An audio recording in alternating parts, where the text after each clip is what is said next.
The Pilgrim Life is brought to you by the Star Quest Production Network and is made possible by our many generous patrons. If you'd like to support the podcast, please visit sqpn.com/give.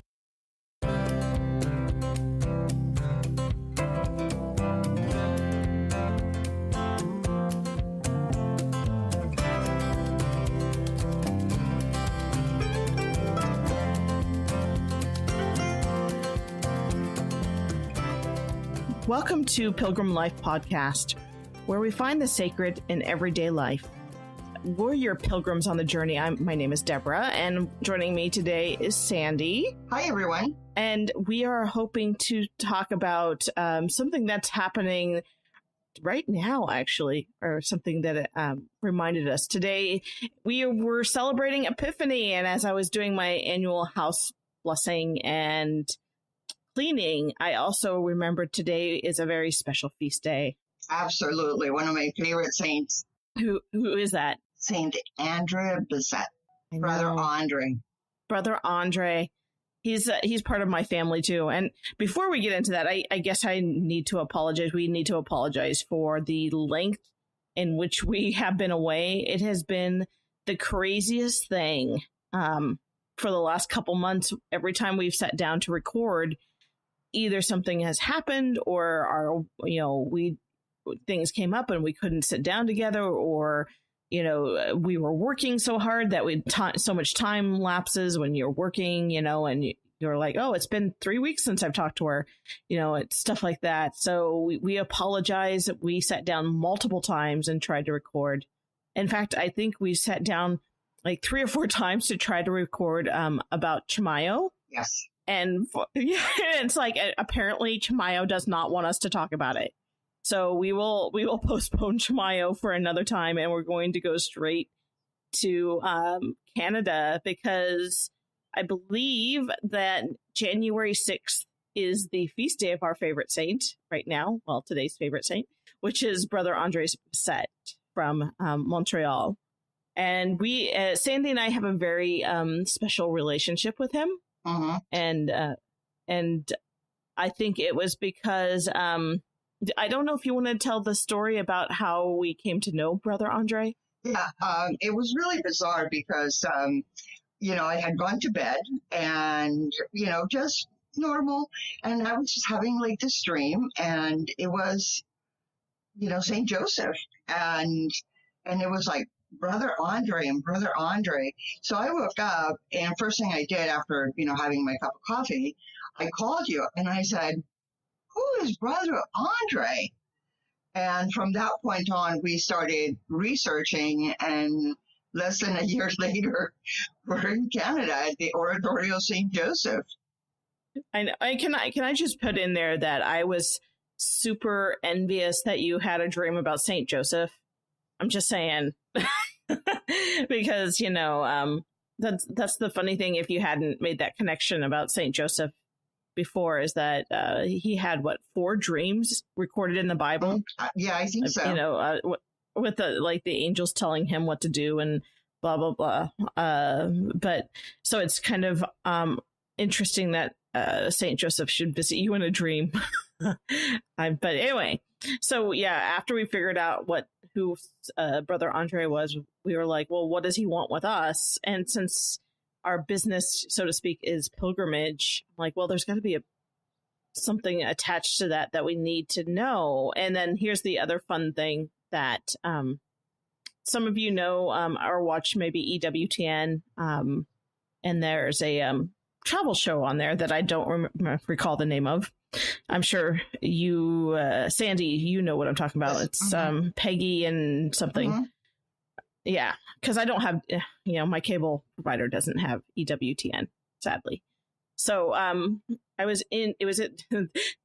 it was a couple months later, I was praying a novena to St. Anne for her feast day. And so it had been in July. And I was just like, what is Brother Andre? That's in the back of my mind. And St. Anne. And then it occurs to me there is a pilgrimage from Brother Andre to St. Anne. Uh-huh. And I called you in because I was living in Florida at the time, and I called you in Arizona, and I said, I think we know what we're supposed to do with Brother Andre, with this whole conundrum about Brother Andre. And it's there's a pilgrimage route between Brother Andre's oratory, St. Joseph's Oratory in Montreal, to St. Anne de Beaupuy in Canada, and that's how that all got started. Then a year later, we were sitting in Canada. So, but we're going to talk about Le Chemin de Sanctuaires. I know my French is horrible. If you speak French and you know I just butchered that, I apologize. I have a Nebraska accent, and I should have been speaking German. So, French and Nebraskan don't mix very well, apparently. But before we get started on that, so I just read a slight biography on Brother Andre too, and it was actually a book called the God's Doorkeepers, and it's about 3 very pious, you could call them doorkeeper saints, that in their regular life they were the doorkeeper of their parish, because they, nobody could trust them to do anything more tedious than that. Brother Andre was one of them, and so was Casey Solanus, and then was Padre Pio. So it was a really cool book. I highly recommend it. It's called God's Doorkeepers. Anyway, so Brother Andre was sickly, and he was born at the end of the 1800s, I want to say. Well, somewhere in the 1800s. I don't have his birth date in front of me, but that's okay. Because his death date, I know that much better. It was January 6, 1937. So he's a modern saint. He's, somebody from the past 100 years. But what he did was phenomenal. So I don't know if Sandy wants to talk about a little bit about what he did, but I was actually just talking about it 2 days ago. Was showing a friend of mine pictures of his oratory and pictures of the crutches that are in there, kind of like Lourdes. Mm-hmm. Yeah, there's one quote from Brother Andre that I love, and it just kind of showed like his humility and his sense of humor. That he said that when he got to the brothers, they showed him the door, and he never left after that. And he just remained, being the, the doorkeeper. He had a special relationship to Saint Joseph. And when he started, he would go to this like little piece of, land and,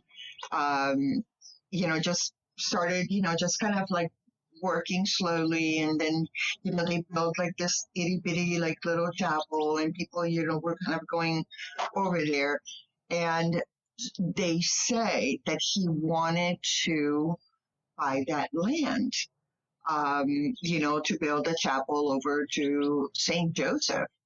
And what he did, it just goes to show you that when God wants you to do something and it seems impossible, well, Brother Andre will definitely show you that nothing is impossible with God. And he started with a very, very small chapel.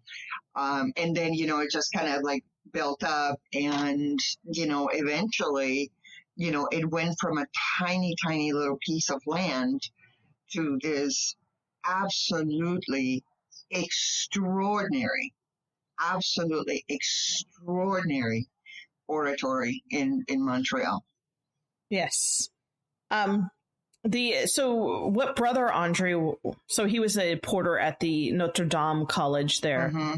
and people would come to see him as the porter, and he would give them haircuts, and he would mm-hmm. he would listen to them, and it got so many people were coming to see him that it was kind of clogging up the doorway, that they told him to take his business down to the subway and start seeing people at the metro station, because it was causing too many problems at the college. So he would hear their confessions and see them at the college, and he had this devotion to a French tradition called St. Joseph's oil, which is blessed olive oil that you could anoint people with, or blessed and boy, do oil. And boy, do we have a story about oil. Yes, I'm going to have we'll talk more about that here in a little bit. But so Brother Andre used to go through the infirmary at this college and start anointing people, and they'd be healed. And they'd get up and they'd leave, and the doctors got really miffed about that and told him to stop doing that, even though he was healing them, or God was healing them through just, I know I'm going to get Catholic letters about this, like, saints don't heal, God heals. Yes, God heals. Anyway, through the intercession of Saint Joseph. But people would come to his little. So once he had this crazy following of people, he's like, can I? I've been raising money with these haircuts and donations and whatever. Can I build my own church? So they're like, yes, you can build your church across the street, on the mountainside, on the hilltop, on Mount Royal. And so he built this tiny little. It is tiny. This tiny little church that's still there. And then that became overrun with people. And then that's when he started building the crypt church. And even that was too small. And so by the time they were ready to build the basilica, that's about the time Brother Andre died. And when he died, over 1 million people came to his funeral. Yeah. And this is January in Canada. Yeah. And you know what? I wanted to say, about Brother Andre, is that because he was an orphan, and he was like so frail, and he lost his dad and all that, it was like he turned to Saint Joseph as a father figure. And that was one of the, and I just think that that's pretty amazing, that like we have, for example, Our Lady, we have, for example, Saint Joseph, and they can feel such a big part in our lives, especially when we've lost a parent. Yes. And it's amazing. I've never thought of it that way, because I didn't make that connection about, his being an orphan plus his devotion to Saint Joseph. That's an amazing thing to think about. But what we want to talk about specifically is the pilgrimage that is happening every summer in Quebec. There are actually 3 of them. And you're saying 3 of them. What are you talking about? So there are 3 different routes, because somebody in Quebec walked the Camino de Santiago and said, Canada needs one of those. And so they built it. And they will come. So it brought 2 crazy Americans to walk one of their routes. So there are 3 routes. They are about 12 to 18 days. And it is like there are only a month's worth of time and specific dates, and a specific number of people allowed to walk on those dates during it's very highly organized, because, much like the United States, Canada does not have the pilgrim infrastructure that Spain or Europe has. So towns are a little more spaced apart. There's not, the Camino route, which has been there forever. It's, highways and country roads. And so they had to do a little more planning so that pilgrims could get from one place to another without killing themselves on the highway or dying of heat stroke, which I almost did, or walk too far without finding a place to stay. So they wanted to make sure it's all organized and relatively inexpensive, which is also hard to do in Canada and the United States. Finding a place to stay for, €10 or $10 is really quite challenging. So there are 3 different routes, like I said, and I'm going to say them in English because I tell you what, I can't pronounce them in French. One of them is the way of the Chemin de Navigators, which is the way of navigators, and it starts on the East Coast. It starts right at the ocean, I believe, and walks to the oratory, or to Saint Anne de Beaupuy Church, which is the National Cathedral of Canada, by the way, which is outside of Quebec City. So that's kind of where that one ends. And then there's the Way of Ottawa, which starts in Ottawa and ends at the Oratory in Montreal. And then the route we took, which was the Way of Sanctuaries, which starts in the Oratory of St. Joseph in Montreal and ends at St. Anne de Beaupuy in Canada. Mm-hmm. And it was absolutely like amazing, the experience with the people that hosted us. Yes. In some cases, we stayed with, in people's homes. You remember the other time that we stayed, at an old, old folks' home. I mean, Yes. it was, oh my God, it was amazing. It was the weirdest. And, the funny thing is, they give you a book of directions in French. Like you pay a registration fee and they set up everything for you, including a step-by-step directions of how far to walk and where you're going, which is entirely in French. Kind of challenging when your French is a little rusty. But well, mine is like, I don't even want to go your French there. is Spanish. And a little of Italian, but whatever. But I try. Oh, she tried very hard, and she actually, she probably understands more French than I do, but it's just because she's Spanish and she has that background. She speaks Spanish.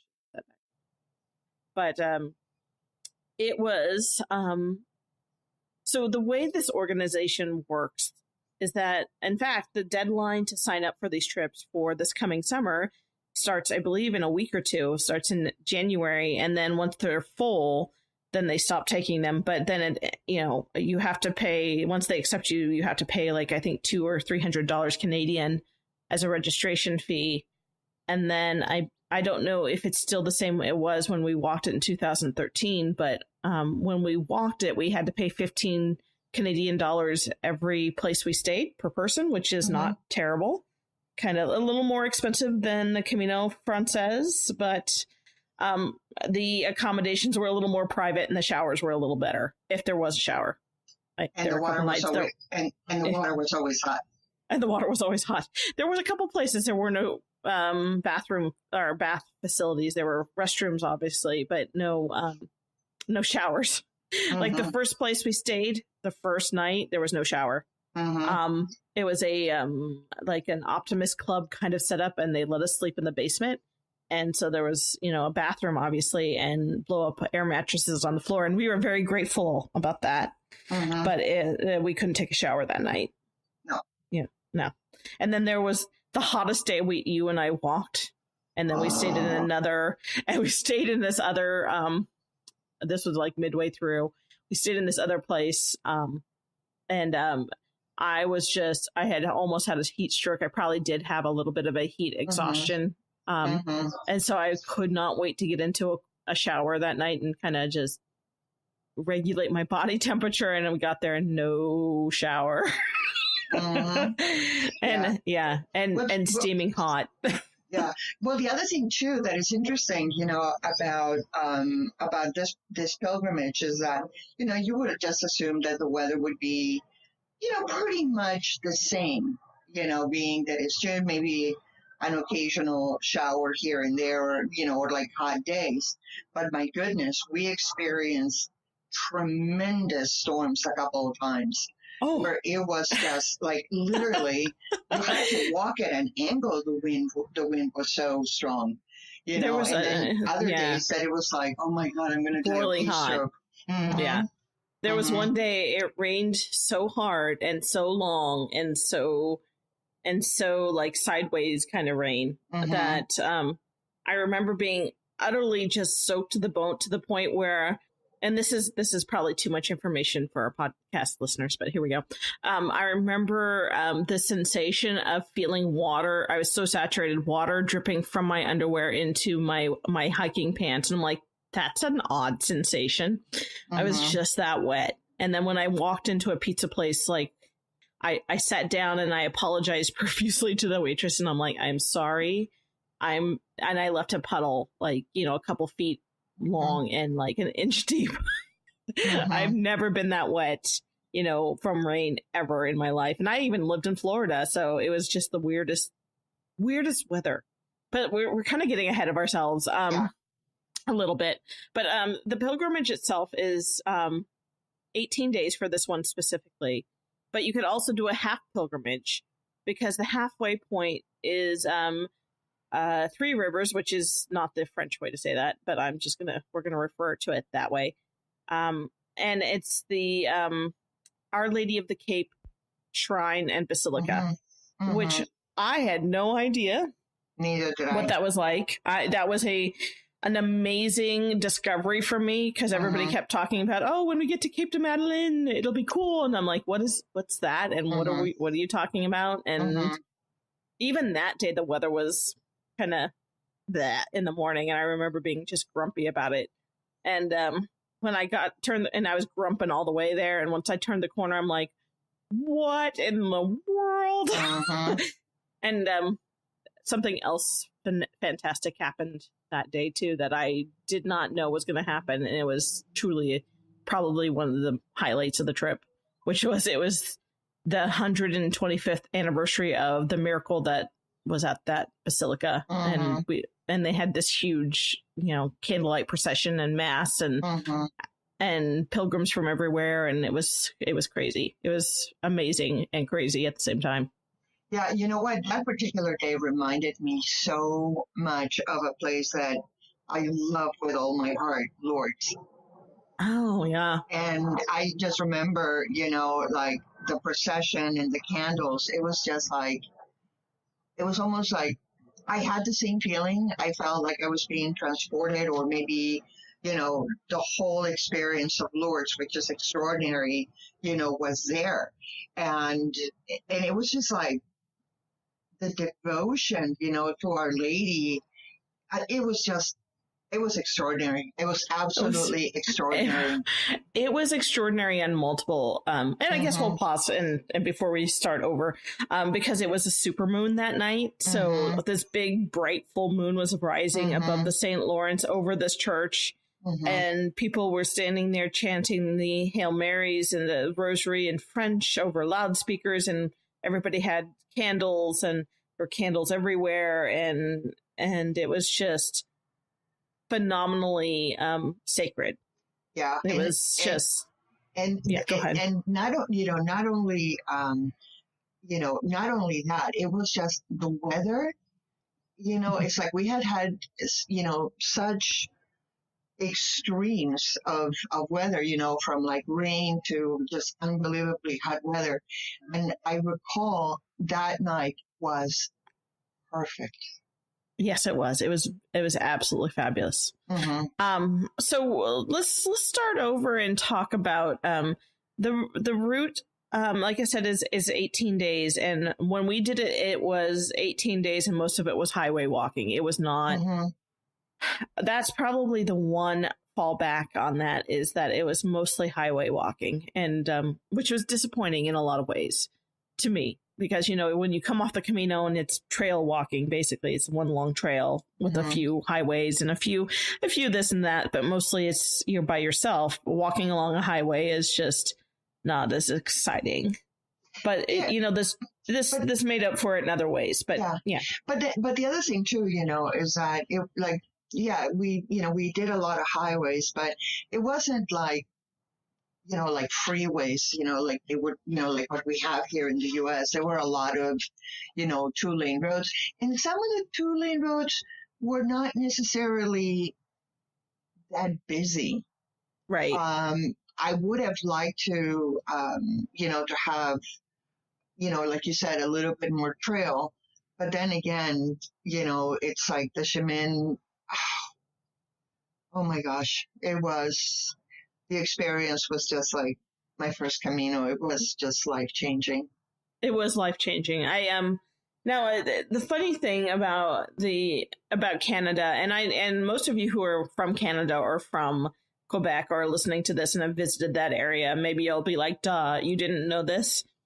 So I live in the middle right now of Nebraska, and Sandy lives in Arizona. And, at the time a little bit after, I spent most of my time in Florida.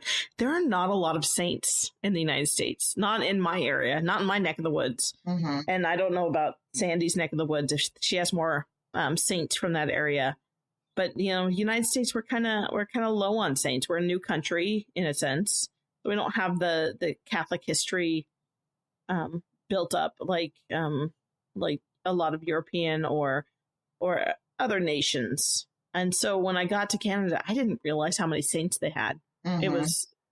It was mind blowing. It was life changing. Mm-hmm. But not only that, a lot of these saints, they really like changed, like the culture, or contributed to the culture, of like, the French speaking part of Canada. In terms of like what they did, taking care of the poor, the orphans, establishing schools. I mean, it was absolutely extraordinary. Remember the night that we went to the cathedral, like over in Montreal? Yes, the Cathedral of Notre Dame. I was just thinking about that. So this is something that I both I loved and I hated for one reason is I don't think Catholic Church should charge admission for anything. But if you go to downtown Montreal, to the Cathedral of Notre Dame, or in the old part of Montreal, I think during the evenings in the summers, mostly, probably maybe not during the winters, who knows. They do a unveiling of their mantelpiece, and it's like a history and a kind of a late show, and it's spectacular. And it was like $10 or $15 to get into that. But it was worth every penny, because it was like one of those where your jaw drops to the floor, like you're starting in total darkness, and then all of a sudden things start to light up, and then all of a sudden, they drop the veil and you get to see, at the very end, the this beautiful altar that's in that church. But it also gives you, it also kind of gives you a history of, like the saints up in Canada. And I must say, I was ignorant of the many saints and their contributions, to Canada's culture. Exactly. So it did. They talked about how Montreal started, how New Canada, New France started, and how this is here's the saints that led you, that left France and came and helped colonize and start this new territory, this rough territory, and it was phenomenal. It was fascinating. Because one of the nuns was just down the street a little bit too, and what was it? The Church of the Bon Secours, and we could never figure out how to say her name. Saint Marguerite de Bourgogne. And you kept saying Boardi or. I know. I think all of our listeners know that I try to speak French, and I try really, really hard, but it was I fail miserably. I'm gonna look her up quick. Marguerite. But anyway, so that was we started to joke, and I actually wrote a book that has not been published yet. About this experience, because we started to joke that we have our saint posse, and we started adding a saint of the day every day. Like one would come out and be like, "Oh, hey, look at me," and it was just that happened to be that day that I was like, "Who is this? There's a saint like right here. Who is this?" Yeah. So I'm looking at my journal, and I was saying Bourguignon. Yeah, it's like Bourguignon, which makes a little sense. I'm trying to Americanize it. Saint Marguerite de Bourgeot could be a way to pronounce that, of Montreal. And it's Canada's first female saint. So, anyway, that cathedral also, or that little church, overlooks the St. Lawrence, and it's beautiful, and you should go down and see it. Anyway, so remember how they have the lamps? In like the shape of a ship. I mean, it was just like all the little details, are amazing. And that's one of the things about being a pilgrim, is that when you go as a pilgrim, and this is something that you can do like in your everyday life, it's just look at things.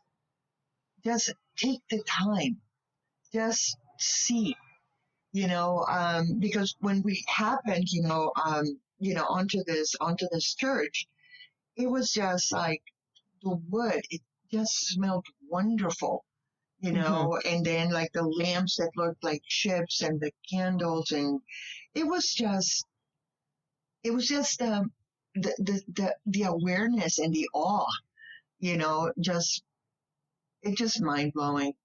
It was just mind blowing. I got to tell a little story, and then we'll talk a little more about the oratory too. We'll talk a little more about Montreal. We might save a little bit for a second portion of this, a second episode, because I just realized we've been talking a lot, and it's like we're 30 minutes in or so, and we really haven't talked a lot about everything that we saw. Right. But so Sandy and I wandered into the gift shop, and that's where you start the tour, and you have to pay extra for the tour. And like, we're like not rich people. And so Sandy's trying to talk up the guy behind the counter to give us a free tour, and that's not happening. And what he is doing is following me around the store and trying to sell me big ticket items. Like, he's walking around like, how about this? And it's like this 12-foot statue of like the Virgin Mary. And I'm like, no. I need little things. I'm hiking across your country. I need something I can put in a backpack. And he's giving me like these 10-pound books. Like, how about this? And I'm like, no, I need little things. And then he's like walking around, like he did that 3 or 4 times where he'd grab these huge things off the shelf and hand it to me. And I'm like, no, I need little things. And so he finally walked over to this little table and pulled like one of those, pocket-sized prayer books and handed it to me. And I kind of like gave him that look like, of, rolling my eyes, kind of like, okay, whatever. And I opened it up, and, remember what I opened it up to? I don't. It was a meditation and a prayer called Little Things. Oh, that's right. That's right. And we had this thing about Teresa of Lisieux, because you have a very, very, very special relationship with her. Yeah, Teresa and I have a sibling kind of relationship. The little flower and I, she and I have a weird relationship. I can't say I have that relationship with any other saint, but her. And it's more of a, I don't know. I love her novena. If you've ever prayed the novena of Saint Teresa, the Little Flower, supposedly, and I can't say it happens all the time because I can't speak to that. I can only speak to my experience. Every time you pray it, even if your prayers technically aren't answered, like you don't get you aren't getting what you want, she will give you a sign that she's listening. So, and it's usually a rose, but it's not like sometimes it's not a real rose. Sometimes it might be a symbolic rose or even a fake rose. But so we have a special story that's actually in my book about something that happened between me and Saint Teresa. That was just kind of like, it was a showdown, and she won, of course, because she's a saint. And boy, did she surprise us on our way to Saint Anne you right? Yeah, Saint Anne de Beaupuy, something like that. I'm sure we will get letters from angry Canadians going, "You mispronounce our cathedrals and our towns and our saints. What's wrong with you? We're Americans. We apologize." I will have to say that I got the Rosetta Stone, and I was practicing on the French, and it's just my speaking abilities of the beautiful French language are just not there, but I am trying. Yes. Let's go back and I know Sandy wanted to talk a little bit about our experience at the oratory. And if you haven't, the oratory of St. Joseph, and this might be where we're going to explain a little bit about what you're going to see there if you end up going there. And ironically, so yesterday I was talking to my boss at work, and currently I work for the Department of Sociology at the University of Nebraska. I am not faculty, but I work within the department, and I'm planning their education abroad. I'm doing the Camino de Santiago.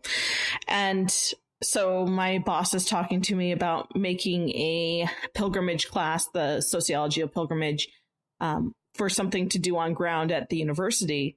And she's like, we can do a North American pilgrimage. And I'm like, oh, yeah, well, we can do Chimayo, or we can do, we can go to one of Xavier del Bac in Arizona, or we can, start listing them off. And she's like, you could always go up to Montreal to St. Joseph's Oratory. And I'm like, yes.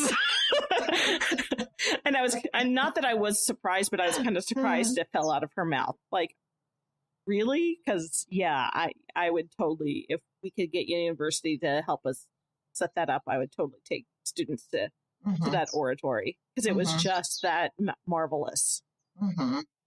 So that is where you start. That is where you get your first stamp in your Pilgrim passport. Yes, there is a Pilgrim passport to this. You get a lanyard, a Pilgrim passport, and a blessing. They want you to go to the oratory and see the priest on duty to get your Pilgrim blessing, and then the directions in French start from the oratory through the streets of Montreal.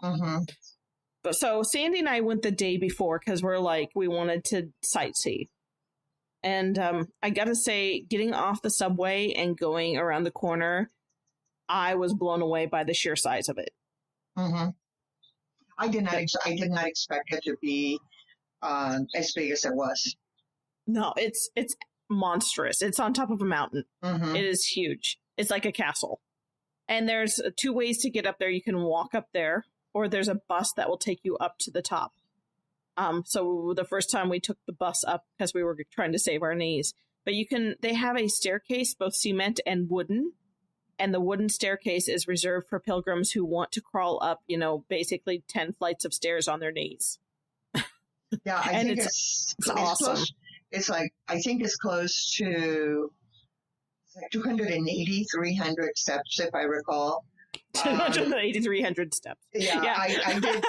I actually, if you remember, I actually went up on my knees the entire staircase, and I had a lot of petitions and prayers. It took me quite a while, and because every single step that I took, I said a prayer for a person or for an intention, and then I would move on to the next one, and then it's by the time I was kind of halfway through, it's like I'm going, okay, did I pray for this person? Did I do this intention? And you know what? Which was weird though, is my knees didn't hurt. I don't know if I could do that right now. My knees hurt. No. But when I did it, it wasn't like a race or a marathon or anything like that. It's like I just did it very slow, and my knees did not hurt, and it was wonderful. Yes, it really, it kind of gets you closer to that state of humbleness and surrender, and just peace, I guess. Well, and that's a lot of Catholic, for sure. Cathedrals and places of pilgrimage have designated areas for people who are crawling on their knees. I know. I think Lourdes has one. I'm pretty sure Fatima does. I'm pretty sure Guadalupe, Our Lady Guadalupe, has. Oh my God! You should see the people that that crawl on their knees, and it's all cement. I have seen couples, for example, or families. They're all on their knees, and if they have a sick child or something, they carry the child on their knees all the way to the altar. It's just amazing. It might be, that people say, people may think, for example, going up the steps, up on your knees is are you out of your mind? But the reality of the matter is that it's not false um, humbleness. It's not, like what they said on like Bernadette, to the sister that, was kind of like so mean, it's, get off the cross, we need the wood kind of thing, Yeah. It's really a beautiful experience, and it allows you to get closer to the saints that you pray to. Yes. Or closer to God too, and a way to sacrifice to get, that heavenly currency is sacrifice, what can we sacrifice to sweeten our prayers. And so I gotta say that the oratory was my first official indoctrination to Brother Andre. And I gotta say kudos to that oratory, because Brother Andre is extremely accessible in there. You can go up to his coffin, to his what do they call it when it's encased in marble? There's a special word for it. But you can go up to his coffin and touch it, like not the coffin itself, but the marble enclosure of his coffin. So you can like lay your head on there. In fact, I did. Sure. So because it was just that accessible, and I don't think I've ever had a saint that accessible to me, like in my reality. As an American, like, oh hey, I can go and be where they are. Europeans have that; they take that for granted, I think. There's a lot of places in the world where their saints are everywhere, and it's an everyday occurrence, but not in the United States, not here, not where I am. So it was a very special occasion to enter to the side of the oratory. You go into a room that's all candles, and it's God, that room. It was amazing. I don't even know how we can describe it to do it justice. It was like a big hallway with every devotion to Saint Joseph you could think of. And so there's just tons of candles, like hundreds upon hundreds of candles in front of different devotions to Saint Joseph. So Saint Joseph the Worker, Saint Joseph the Terror of Demons, Saint Joseph, the Holy Family, Saint Joseph. It was lots of them. And the thing that amazed me, about like the chapel, is the amount of items that were left there by the pilgrims, whether it be crutches or medals or canes, and they're like hanging on the wall in like all of these like candles, and it's such an extraordinary experience, because when you see all of that, you felt that you were in the company of all of your brothers and sisters, like everybody was there. Yes. I mean, it is absolutely extraordinary. And remember the little alcove where there's a big statue of Saint Joseph, and like all of the candles and stuff up are lit. Wow. There's so in the middle of all of this, and actually, if you go around the Saint Joseph statue is where Brother Andre his tomb is, but the candles leading up to the statue of Saint Joseph is quite literally almost 2 stories. There are staircases so you could go light a candle. It's 2 stories tall. It is amazing. In fact, it's kind of special I'm like, let me get on the stairs so I can go light a candle. And it's just amazing. I would highly, I still get, it's just one of those memories that I still have, that I treasure. Yeah. But we weren't even in the basilica itself yet. Yeah. And you know what, on that candle, I mean, we're not talking about like hundreds of candles. We're talking, they had to be in the thousands. Yeah, I bet you're right. I bet there was hundreds of candles at each little station, but thousands of candles. In fact, the temperature from the gift shop area, reception area to that hallway, the difference was probably 20 degrees warmer in there because of all the candles. Right. Then there's a crypt church, which is the second church Brother Andre helped build, but it wasn't big enough. And then you take an escalator up about 2 floors or you can also take an elevator to a museum, which has a reliquary that has the heart of Brother Andre, which I found, Catholics are weird. I found both comforting and creepy at the same time. Like, why did they take his heart out? Here it is. Yeah. And a little bit, some of his relics, and because, this is a poor priest. This is a priest who had nothing, and everything he had, he gave away. So, one thing I want to say, though, about the crypt church, for those that go to Canada, is that they hold masses there every single day. Yes. And, I didn't spend a lot of time in the crypt church. I think maybe 20 minutes.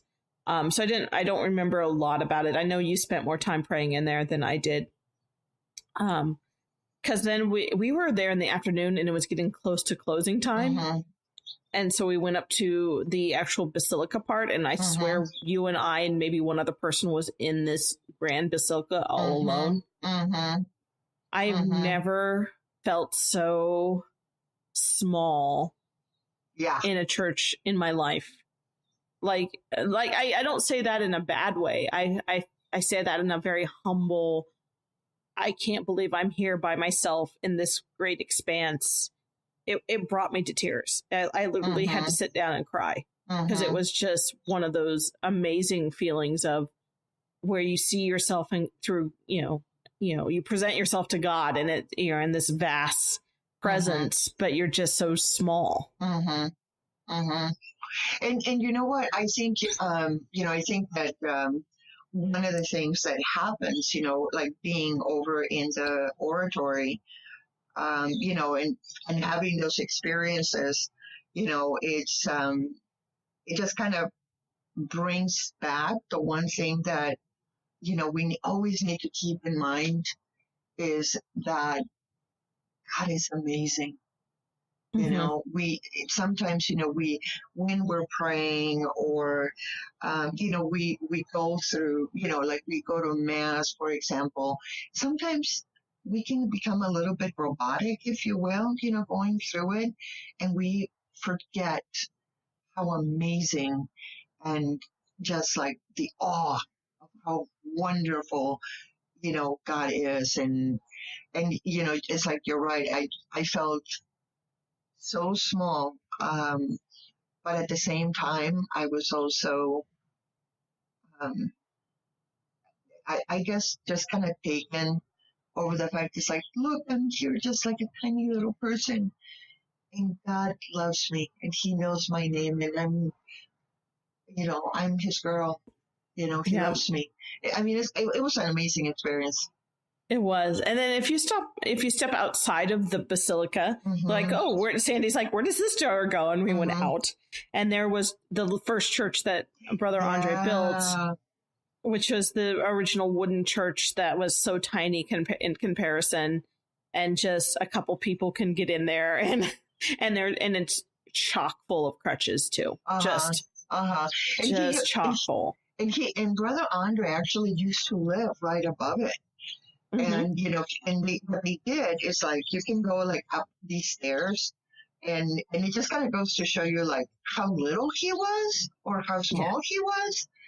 I had a hard time squeezing in and just kind of fitting myself, but you remember how you go up to like the top, and there's like the little kind of stairway and you can actually look into his room and it's like, oh my God, what a sweetheart.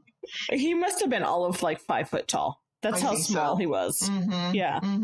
And you see like, like the bed, where he was, and just like a table and a chair and, like the little stove where he did his things.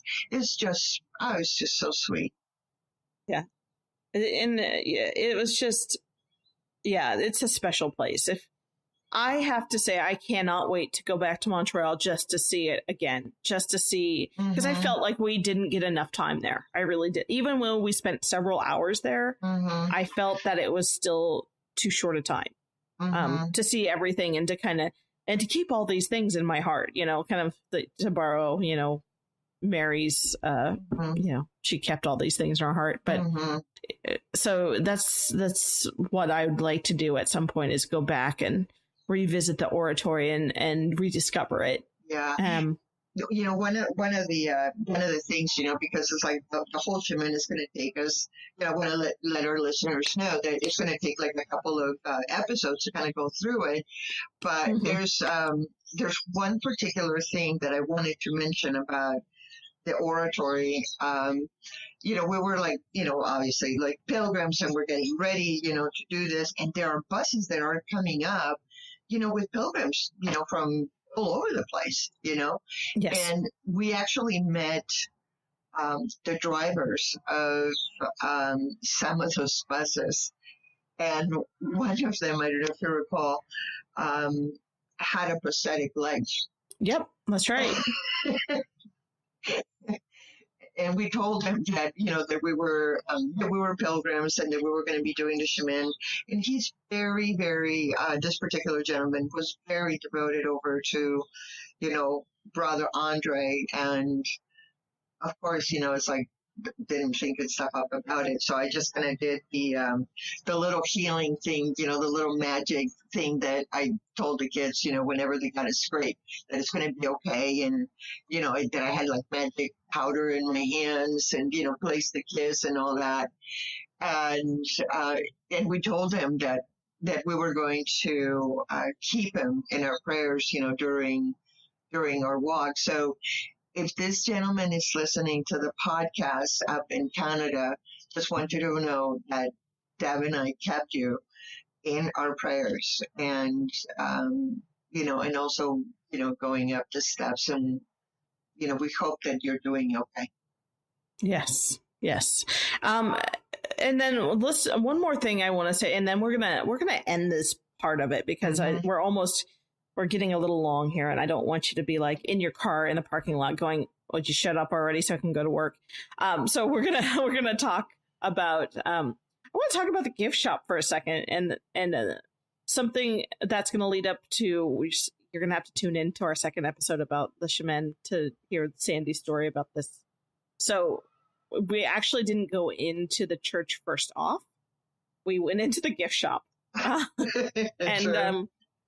And so, like every typical Christian Catholic gift shop, you know, they're selling, you know, medals and crosses and blah, blah, blah, blah, blah, type postcards and bottles of oil, like Brother St. Joseph's oil on the shelf. And it kind of, I'm a little bit cynical, and I was like, what, why are they, seriously?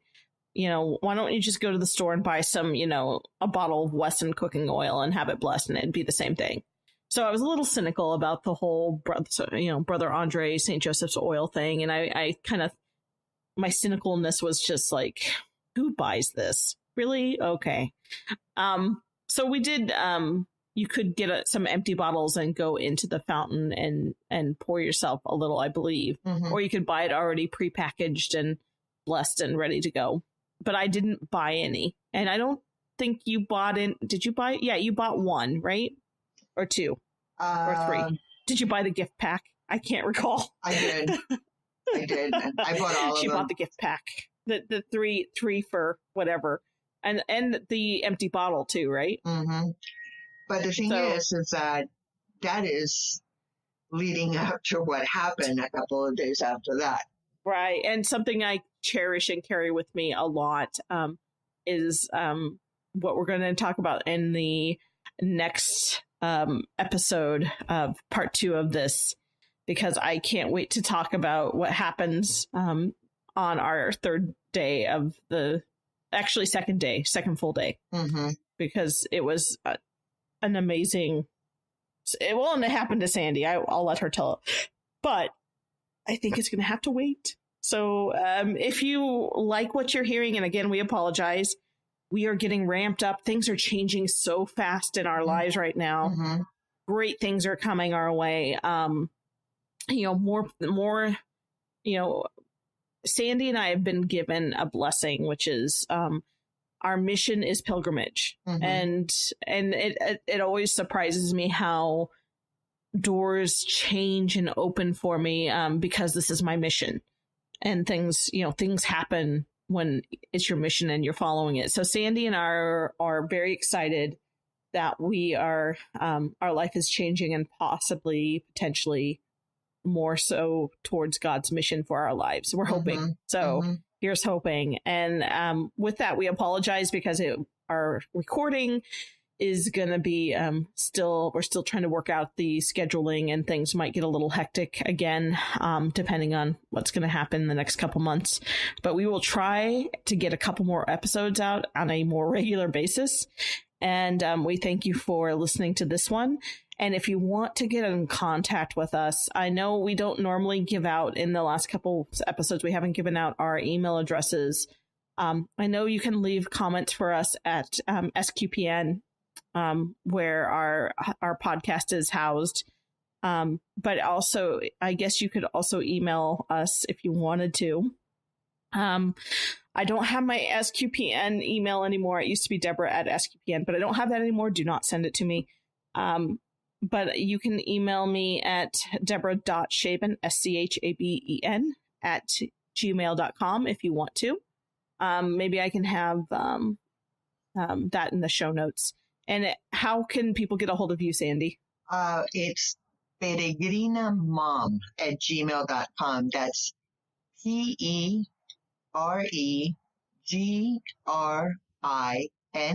mom, MOM, @gmail.com. And I'll tell later the story about why the mom is at the end of it. All right, but we want to let you wanting more from us, so we're going to end it right now and wish you all a buen camino. Yes, and remember, find the sacred in everyday life. And as Brother Andre opened the door to God's blessings in your life.